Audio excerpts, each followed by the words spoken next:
unpredictable, and it's not what they say it is. They'll point to politics, settlements, borders, and wars. But scratch beneath the outrage, and you'll find something deeper. Discomfort not with what Israel does, but with what Israel is.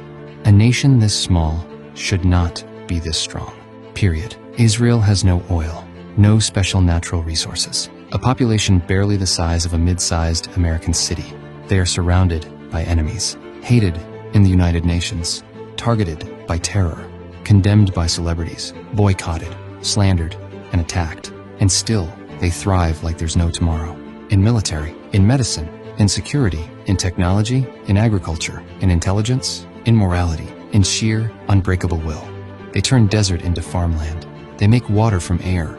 They intercept rockets in midair. They rescue hostages under the nose of the world's worst regimes. They survive wars that were supposed to wipe them out and win. The world watches this and can't make sense of it. So they do what people do when they witness strength they can't understand. They assume it must be cheating. It must be American aid. It must be foreign lobbying. It must be oppression. It must be some dark trick that gave the Jews this kind of power. Because heaven forbid it's something else. Heaven forbid it's real. Heaven forbid it's earned. Or worse, destined. The Jewish people were supposed to disappear a long, long time ago. That's how the story of exiled, enslaved, hated minorities is supposed to end. But the Jews didn't disappear.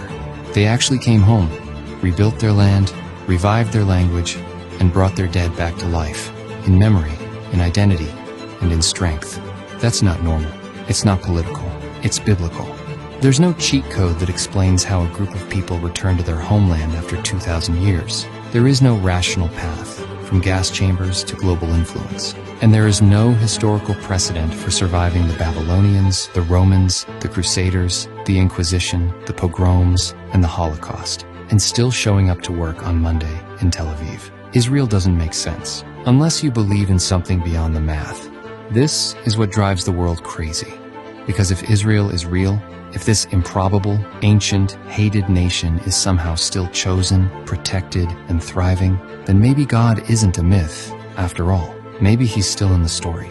Maybe history isn't random. Maybe evil doesn't get the last word. Maybe the Jews are not just a people, but a testimony. That's what they can't stand. Because once you admit that Israel's survival isn't just impressive, but divine, everything changes.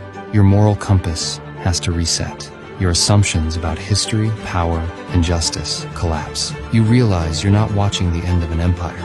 You're witnessing the beginning of something eternal. So they deny it. They smear it and rage against it. Because it's easier to call a miracle cheating than to face the possibility that God keeps his promises, and he's keeping them still.